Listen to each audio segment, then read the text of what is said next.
जय शंकर प्रसाद। ए, तुम कौन? बोलते क्यों नहीं? तो बुलाओ किसी को। कहते हुए उसने छोटा सा मुंह खोला ही था कि युवक ने एक हाथ से उसके मुंह पर रखकर उसे दूसरे हाथ से दबा लिया। वो विवश होकर चुप हो गई। और फिर आज पहला ही अवसर था जब उसने केसर, कस्तूरी और अंबर से बसा हुआ यौवनपूर्ण उद्वेलित आलिंगन पाया था। उधर किरणें भी पवन के एक झोंके के साथ किसलियों को हटाकर घुस पड़ी। दूसरी क्षण उस कुंज के भीतर छनकर आती हुई चांदनी में जौहर से भरी हुई कटार चमचमा उठी। भयभीत मृग शावक सी काली आंखें अपनी निरीहता में दया की, प्राणों की भीख मांग रही थी। युवक का हाथ रुक गया। उसने मुंह पर उंगली रखकर चुप रहने का संकेत किया। नूरी काश्मीर की कली थी। सिकरी के महलों में उसके कोमल चरणों के नृत्य कला प्रसिद्ध थी। उस कली का आमोद मकरंद अपनी सीमा में मचल रहा था। उसने समझा, कोई मेरा साहसी प्रेमी है जो महाबली अकबर की आंख मिचौली क्रीड़ा के समय पतंगे सा प्राण देने आ गया है। नूरी ने इस कल्पना के सुख में अपने को धन्य समझा और चुप रहने का संकेत पाकर युवक के मधुर अधरों पर अपने अधर रख दिए। युवक भी आत्म विस्मृत सा उस सुख में पल भर के लिए तल्लीन हो गया। नूरी ने धीरे से कहा, यहाँ से जल्द चले जाओ। कल बांध पर पहले पहर की नौबत बजने के समय मौलसिरी के नीचे मिलूंगी। युवक धीरे धीरे वहां से खिसक गया। नूरी शिथिल चरण से लड़खड़ाती हुई दूसरे कुंज की ओर चली, जैसे कई प्याले अंगूरी चढ़ा ली हो। उसकी जैसी कितनी ही सुंदरियां अकबर को खोज रही थी। आकाश का संपूर्ण चंद्र इस खेल को देखकर हंस रहा था। नूरी अब किसी कुंज में घुसने का साहस नहीं रखती थी। नरगिस दूसरे कुंज से निकलकर आ रही थी। उसने नूरी से पूछा, क्यों, उधर देख आई? नहीं, मुझे तो नहीं मिले। तो फिर चल इधर, कामिनी के झाड़ों में देखूं।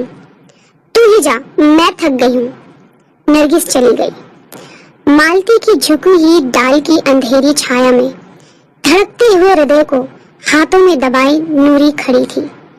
पीछे से किसी ने उसकी आंखों को बंद कर लिया। नूरी की धड़कन और बढ़ गई। उसने साहस से कहा, मैं पहचान गई, जहांपना। उसके मुंह से निकला ही था कि अकबर ने उसका मुंह बंद कर लिया और धीरे से उसके कानों में कहा, मरियम को बता देना, सुल्ताना को नहीं, समझी ना? मैं उस कुंज में जाता हूँ। अकबर के जाने के बाद ही सुल्ताना वहां आई। नूरी उसी की छत्र छाया में रहती थी, पर अकबर की आज्ञा। उसने दूसरी ओर सुल्ताना को बहका दिया। मरियम धीरे धीरे वहां आई। वो ईसाई बेगम उस अमोद प्रमोद से परिचित न थी, तो भी ये मनोरंजन उसे अच्छा लगा। नूरी ने अकबर वाला कुंज उसे बता दिया। घंटों के बाद जब सब सुंदरियां थक गई थीं, तब मरियम का हाथ पकड़े अकबर बाहर आए। उस समय नौबत खाने से मीठी मीठी सोहनी बज रही थी। अकबर ने एक बार नूरी को अच्छी तरह देखा, उसके कपोलों को थपथपाकर उसको पुरस्कार दिया और आंख मिचौनी हो गई। सिकरी की झील जैसे लहरा रही है, वैसे ही आंदोलन नूरी के हृदय में हो रहा है। बसंत की चांदनी में भ्रम हुआ कि उसका प्रेमी युवक आया है। उसने चौंक कर देखा, किंतु कोई नहीं था। मॉल सीढ़ी के नीचे बैठे हुए उसे एक घड़ी से अधिक हो गया। जीवन में आज पहले ही अभिसार का वो साहस कर चुकी है। भय से उसका मन कांप रहा है, पर लौट जाने को मन नहीं चाहता। उत्कंठता और प्रतीक्षा, कितनी पागल सहेलियां हैं। दोनों उसे उछालने लगी। किसी ने पीछे से आकर कहा, मैं आ गया। नूरी ने घूमकर देखा। लंबा सा गौर वर्ण का युवक उसकी बगल में खड़ा है। वो चांदनी रात में उसे पहचान गई। उसने कहा, शहजादा याकूब खां? हाँ, मैं ही हूँ। कहो, तुमने क्यों बुलाया है? नूरी सन्नाटे में आ गई। इस प्रश्न में प्रेम की गंध भी नहीं थी। वो भी महलों में रह चुकी थी। उसने भी पैतरा बदल दिया।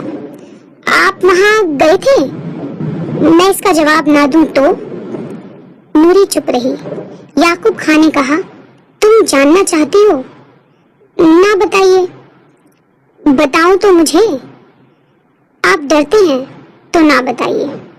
अच्छा, तो तुम सच बताओ कि कहाँ की रहने वाली हो? मैं कश्मीर में पैदा हुई हूँ। याकूब खां अब उसके समीप ही बैठ गया। उसने पूछा, कहाँ? श्रीनगर के पास ही मेरा घर है। यहाँ क्या करती हो? नाचती हूँ। मेरा नाम नूरी है। कश्मीर जाने का मन नहीं करता? नहीं। क्यों? वहां जाकर क्या करूंगी? सुल्तान यूसुफ खान ने मेरा घर बार छीन लिया है। मेरी माँ बेड़ियों में जकड़ी हुई दम तोड़ती होगी या मर गई होगी। मैं कहकर छुड़वा दूंगा। तुम यहाँ से चलो। नहीं, मैं यहाँ से नहीं जा सकती। पर शहजादा साहब, आप वहाँ क्यों गए थे? मैं जान गई। नूरी, तुम जान गई हो तो अच्छी बात है। मैं भी बेड़ियों में पड़ा हूँ। यहाँ अकबर के चंगुल में छटपटा रहा हूँ। मैं कल रात को उसी के कलेजे में कटार भोंक देने के लिए गया था। शाहजहां को मारने के लिए? भय से चौंककर नूरी ने कहा। हाँ नूरी, वहां तुम ना आती तो मेरा काम ना बिगड़ता। कश्मीर को हड़पने की उसकी। याकूब रुककर पीछे देखने लगा। दूर कोई चला आ रहा था। नूरी भी उठ खड़ी हुई। दोनों ओर नीचे झील की ओर उतर गए। जल के किनारे बैठकर नूरी ने कहा, अब ऐसा ना करना। क्यों ना करूं? मुझे कश्मीर से बढ़कर और कौन प्यारा है? मैं उसके लिए क्या नहीं कर सकता। ये कहकर याकूब ने लंबी सांस ली। उसका सुंदर मुख वेदना से विवर्ण हो गया। नूरी ने देखा, वो प्यार की प्रतिमा है। उसके हृदय में प्रेम लीला करने की वासना बलवती हो चली थी। फिर वो एकांत और वसंत की नशीली रात। उसने कहा, आप चाहे कश्मीर को प्यार करते हो, पर कुछ लोग ऐसे भी हो सकते हैं जो आपको प्यार करते हो। पागल, मेरे सामने एक ही तस्वीर है। फूलों से भरी, फलों से लदी हुई सिंध और झेलम की घाटियों की हरियाली। मैं इस प्यार को छोड़कर दूसरी ओर। चुप रहिए शहजादा साहब। आप धीरे से नहीं बोल सकते तो चुप रहिए। ये कहकर नूरी ने एक बार फिर पीछे की ओर देखा। वो चंचल हो रही थी, मानो आज ही उसके वसंतपूर्ण यौवन की सार्थकता है और वो विद्रोही युवक सम्राट अकबर के प्राण लेने और प्राण देने पर तुला है। कहते हैं कि तपस्वी को डिगाने के लिए स्वर्ग की अप्सराएं आती हैं। आज नूरी अप्सरा बन रही थी। उसने कहा, तो मुझे कश्मीर ले चलिएगा। याकूब के समीप और सटकर भयभीत सी होकर वो बोली, बोलिए, मुझे ले चलिएगा। मैं भी इन सुनहरी बेड़ियों को तोड़ना चाहती हूँ। तुम मुझको प्यार करती हो नूरी? दोनों लोगों से बढ़कर नूरी उन्मादिनी हो रही थी। पर मुझे तो अभी एक बार फिर वही करना है जिसके लिए तुम मना करती हो। बच जाऊंगा तो देखा जाएगा। ये कहकर याकूब ने उसका हाथ पकड़ लिया। नूरी नीचे से ऊपर तक घबराने लगी। उसने अपना सुंदर मुख याकूब के कंधे पर रखकर कहा, नहीं, अब ऐसा ना करो, तुमको मेरी कसम। सहसा चौंक कर युवक फुर्ती से उठ खड़ा हुआ और नूरी जब तक संभली तब तक याकूब वहां ना था। अभी नूरी दो पग भी बढ़ाने ना पाई थी कि मादम तातरी का कठोर हाथ उसके हाथों पर आ पहुंचा। तातरी ने कहा, सुल्ताना तुमको कब से खोज रही है। सुल्ताना बेगम और बादशाह चौसरी खेल रहे थे। उधर पचीसी के मैदान में सुंदरियां गोटे बनकर चाल चल रही थीं। नाबद खाने से पहले पहर की सुरीली शहनाई बज रही थी। नगाड़े पर अकबर की बांधी हुई गति में लड़की थिरक रही थी, जिसकी धुन में अकबर चाल भूल गए। उनकी गोद पिट गई। पिटी हुई गोद दूसरी न थी, वो थी नूरी। उस दिन की थपकियों ने उसको साहसी बना दिया था।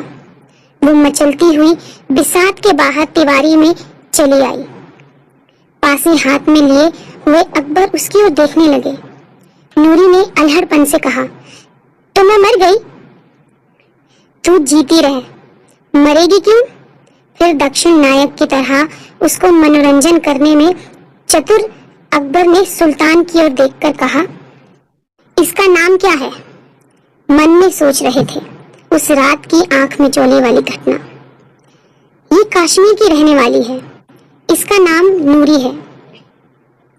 बहुत अच्छा नाचती है, सुल्ताना ने कहा। मैंने तो कभी नहीं देखा।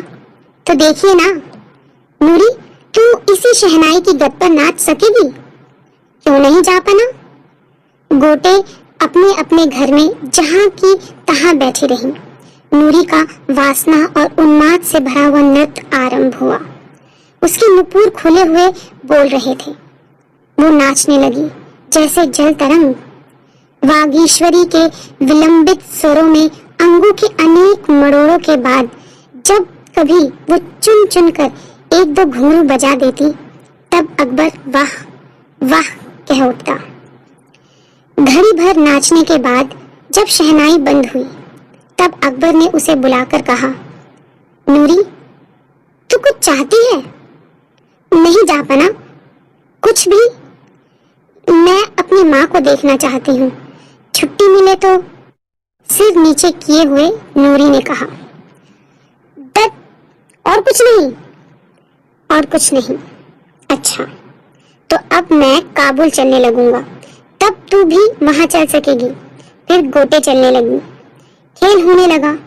सुल्ताना और शहंशाह दोनों ही इस चिंता में थे कि दूसरा हारे। यही तो बात है, संसार चाहता है कि तुम मेरे साथ खेलो, पर सदा तुम ही हारते रहो। नूरी फिर गोट बन गई थी। अब की वही फिर पिटी। उसने कहा, मैं मर गई। अकबर ने कहा, तू अलग जा बैठ। छुट्टी पाते ही थकी हुई नूरी पचीसी के समीप अमराई में जा घुसी। अभी वो नाचने की थकावट से अंगड़ाई ले रही थी कि सहसा याकूब ने आकर उसे पकड़ लिया।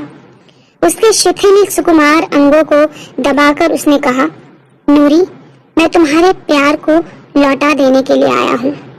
व्याकुल होकर नूरी ने कहा, नहीं नहीं, ऐसा ना करो, मैं आज मरने मारने पर तुला हूँ।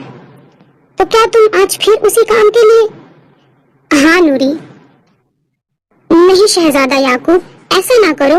मुझे आज शहंशाह ने कश्मीर जाने की छुट्टी दे दी है। मैं तुम्हारे साथ भी चल सकती हूँ, पर मैं वहां ना जाऊंगा। नूरी, मुझे भूल जाओ। नूरी उसे अपने हाथों में जकड़े थी, किंतु याकूब का देश प्रेम उसकी प्रतिज्ञा की पूर्ति मांग रहा था। याकूब ने कहा, नूरी, अकबर से झुकाने से मान जाए सो नहीं, वो तो झुके सिर पर भी चढ़कर बैठना चाहता है। मुझे छुट्टी दो, मैं यही सोचकर सुख से मर सकूंगा कि कोई मुझसे प्यार करता है। नूरी सिसक कर रोने लगी। याकूब का कंधा उसके आंसुओं की धारा से भीगने लगा। अपनी कठोर भावनाओं से उन्मत्त और विद्रोही युवक शहजादा ने बलपूर्वक अभी अपने को रमणी के बाहु पेश से छुड़ाया ही था कि चार तातरी दासियों ने अमराई के अंधकार से निकलकर दोनों को पकड़ लिया। अकबर की बिसात अभी बिछी थी, पासे अकबर के हाथ में थे। दोनों अपराधी सामने लाए गए। अकबर ने आश्चर्य से पूछा, याकूब खां? याकूब की नत मस्तक की रेखाएं ऐठी जा रही थीं। वो चुप था। फिर नूरी की ओर देखकर शहंशाह ने कहा, तो इसीलिए तू कश्मीर जाने की छुट्टी मांग रही थी? वो भी चुप। याकूब, तुम्हारा ये लड़कपन यूसुफ खां भी न सहते, लेकिन मैं तुम्हें छोड़ देता हूँ। जाने की तैयारी करो, मैं काबुल से लौटकर कश्मीर आऊंगा। संकेत पाते ही तातरिया याकूब को ले चली। नूरी नूरी खड़ी रही। अकबर ने उसकी ओर देखा और कहा, इसे बुर्ज में ले जाओ। नूरी बुर्ज के तहखाने में बंदिनी हुई। 18 बरस बाद जब अकबर की नवरत्न सभा उजड़ चुकी थी, उसके प्रताप की ज्योति आने वाले अंतिम दिन की उदास और धुंधली छाया में विलीन हो रही थी। हिंदू और मुस्लिम एकता का उत्साह शीतल हो रहा था। तब अकबर को अपने पुत्र सलीम से भी भय उत्पन्न हुआ। सलीम ने अपनी स्वतंत्रता की घोषणा की थी, इसीलिए पिता पुत्र में मेल होने पर भी आगरा में रहने के लिए सलीम को जगह नहीं थी। उसने दुखी होकर अपनी जन्मभूमि में रहने की आज्ञा मांगी। सलीम फतेहपुर सीकरी आया। मुगल साम्राज्य का वो अलौकिक इंद्रजाल, अकबर की यौवन निशा का सुनहरा स्वप्न, सीकरी का महल पथरीली चट्टानों पर बिखरा पड़ा था। इतना आकस्मिक उत्थान और पतन, जहां एक विश्वजनीन धर्म की उत्पत्ति की सूचना हुई, जहां उस धर्म अंधता के युग में एक छत के नीचे ईसाई, पारसी, जैन, इस्लाम और हिंदू आदि धर्मों पर वाद विवाद हो रहा था, जहां संत सलीम की समाधि थी, जहां शाह सलीम का जन्म हुआ, वही अपनी अपूर्णता और खंडहरों से अस्त व्यस्त सीकरी का महल अकबर के जीवन काल में ही निर्वासिता सुंदरी की तरह दया का पात्र, श्रृंगार विहीन और उजाड़ पड़ा था। अभी तक अकबर के शून्य शयन मंदिर में विक्रमादित्य के नवरत्नों का छायापूर्ण अभिनय चल रहा था। अभी तक सराय में कोई यात्री संत की समाधि का दर्शन करने को आता ही रहता। अभी तक बुर्जों के तहखानों में कैदियों का अभाव न था। सीकरी की दशा देखकर सलीम का हृदय व्यथित हो उठा। अपूर्व शिल्प बिलख रहे थे, गिरे हुए कंगूरे चरणों में लौट रहे थे। अपनी माता के महल जाकर भरपेट रोया। वहां जो इने गिने दास और दासियां और उनके दरोगे बच रहे थे, भिकमंगों किसी दशा में फटे चीथड़ों में उसके सामने आए। सब समाधि के लंगर खाने से भोजन पाते थे। सलीम ने समाधि का दर्शन करके पहली आज्ञा दी कि तहखानों में जितने बंदी हैं सब छोड़ दिए जाएं। सलीम को मालूम था कि यहाँ कोई राजनैतिक बंदी नहीं है। दुर्गंध से सने हुए कितने ही नर कंकाल संत सलीम की समाधि पर आकर प्रसन्नता से हिचकी लेने लगे और युवराज सलीम के चरणों को चूमने लगे। उन्हीं में एक नूरी भी थी। उसका यौवन कारागार की कठिनाइयों से कुचल गया था। सौंदर्य अपने 2-4 रेखा चिन्ह छोड़कर समय के साथ पंखों पर बैठकर उड़ गया था। सब लोगों की जीविका बंटने लगी। लंगर खाने का नया प्रबंध हुआ। उसमें से नूरी को सराय में आए हुए यात्रियों को भोजन देने का कार्य मिला। वैशाख की चांदनी थी। झील के किनारे मोल सीढ़ी के नीचे कव्वालों का जमघट था। लोग मस्ती में झूम झूम कर गा रहे थे। मैंने अपने प्रियतम को देखा था। वो सौंदर्य मदिरा की तरह नशीला, चांदनी सा उज्जवल, तरंगों सा यौवनपूर्ण और अपनी हंसी सा निर्मल था। किंतु हलाहल भरी उसकी अपांग धारा, आह निर्दय, मरण और जीवन का रहस्य उन संकेतों में छिपा था। आज भी न जाने क्यों भूलने में असमर्थ हूँ। कुंजों में फूलों के झुरमुट में तुम छिप सकोगे। तुम्हारा वो चिर विकास में सौंदर्य, वो दिगंत व्यापी सौरभ तुमको छिपने देगा। मेरी विकलता को देखकर प्रसन्न होने वाले मैं बलिहारी। नूरी वहीं खड़ी होकर सुन रही थी। वो कव्वालों के लिए भोजन लेवा कर आई थी। गाढ़े का पजामा और कुर्ता उस पर गाढ़े की ओढ़नी, उदास और दयनीय मुख पर निरीहता की शांति। नूरी में विचित्र परिवर्तन था। उसका हृदय अपनी विवश पराधीनता भोगते भोगते शीतल और भगवान की करुणा का अवलंबी बन गया था। जब संत सलीम की समाधि पर वो बैठकर भगवान की प्रार्थना करती थी, तब उसके हृदय में किसी प्रकार की सांसारिक वासना या अभाव अभियोग का योग न रहता।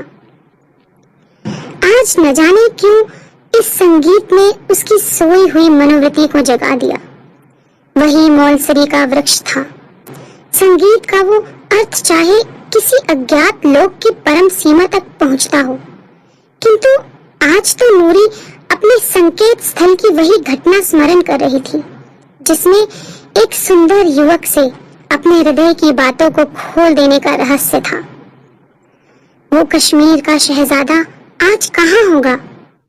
नूरी ने चंचल होकर वही थालों को रखवा दिया और स्वयं धीरे धीरे अपने उत्तेजित हृदय को दबाए हुए संत की समाधि की ओर चल पड़ी। संगमरमर की जालियों से टिककर वो बैठ गई। सामने चंद्रमा की किरणों का समारोह था। वो ध्यान में निमग्न थी। उसकी निश्चल तमन्यता के सुख को नष्ट करते हुए किसी ने कहा, नूरी, क्या अभी सराय में खाना ना जाएगा? वो सावधान होकर उठ खड़ी हुई। लंगर खाने में रोटियों का थाल लेकर सराय की ओर चल पड़ी। सराय के फाटक पर पहुंचकर वो निराश्रित भूखों को खोज खोज कर रोटियां देने लगी।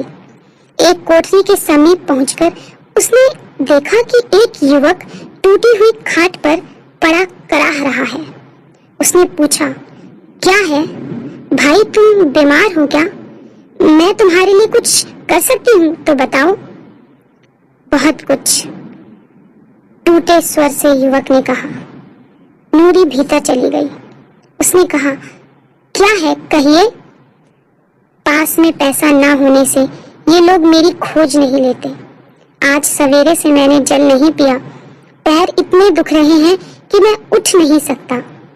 कुछ खाया भी ना होगा। कल रात को यहाँ पहुँचने पर थोड़ा सा खा लिया था। पैदल चलने से पैर सूज आए हैं। तब से यूं ही पड़ा हूँ। नूरी थाल रखकर बाहर चली गई। पानी लेकर आई। उसने कहा, लो अब उठकर कुछ रोटियां खाकर पानी पी लो। युवक उठ बैठा। कुछ अन्न जल पेट में जाने के बाद जैसे उसे चेतना आ गई। उसने पूछा, तुम कौन हो? मैं लंगर खाने से रोटियां बांटती हूँ। मेरा नाम नूरी है। जब तक तुम्हारी पीड़ा अच्छी ना होगी मैं तुम्हारी सेवा करूंगी, रोटियां पहुंचाऊंगी, जल रख जाऊंगी। घबराओ नहीं, वो मालिक सबको देखता है। युवक की विवर्ण आंखें प्रार्थना में ऊपर की ओर उठ गईं। फिर दीर्घ निश्वास लेकर पूछा, क्या नाम बताया तुमने? नूरी ना? हाँ यही तो। अच्छा, तुम यहाँ महलों में जाती होगी। महल? हाँ, महलों की दीवारें तो खड़ी हैं। तब तुम नहीं जानती होगी, उसका भी नाम नूरी था। वो कश्मीर की रहने वाली थी। उससे आपको क्या काम है? मन ही मन कांपकर नूरी ने पूछा।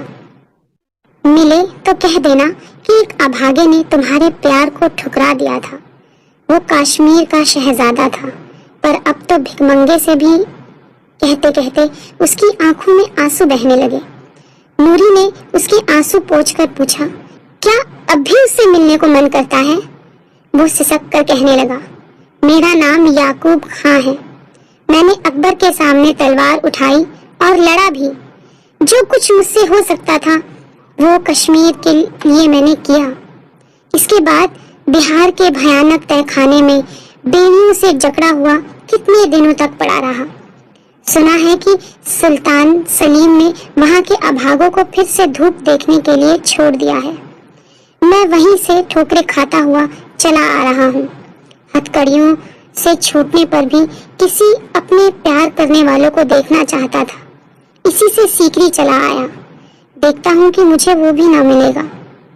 याकूब अपनी उखड़ी हुई सांसों को संभालने लगा था और नूरी के मन में विगत काल की घटना, अपने प्रेम समर्पण का उत्साह, फिर उस मनस्वी युवक की अवहेलना सजीव हो उठी। आज जीवन का क्या रूप होता है? आशा से भरी संसार यात्रा इस सुंदर विश्राम भवन में पहुंचाती है। अब तक संसार के कितने सुंदर रहस्यों फूलों की तरह अपनी पंखुड़ियां खोल चुके होते। अब प्रेम करने का दिन तो नहीं रहा। हृदय में इतना प्यार कहाँ रहा जो दूंगी। जिससे ये ठूंठ हरा हो जाएगा। नहीं, नूरी ने मुंह का जाल छिन्न कर दिया। अब उसमें ना पड़ेगी तो भी इस दयनीय मनुष्य की सेवा। किंतु ये क्या, याकूब हिचकियां ले रहा है। उसकी पुकार का संतोषजनक उत्तर नहीं मिला। निर्मम हृदय नूरी ने विलंब कर दिया। वो विचार करने लगी थी और याकूब को इतना अवसर नहीं था। नूरी उसका सिर हाथों पर लेकर उसे लिपटाने लगी। साथ ही अभागे याकूब के खुले हुए प्यासे मुंह में नूरी के आंसू टपाटप गिरने लगे। कहानी समाप्त। नूरी। जय शंकर प्रसाद।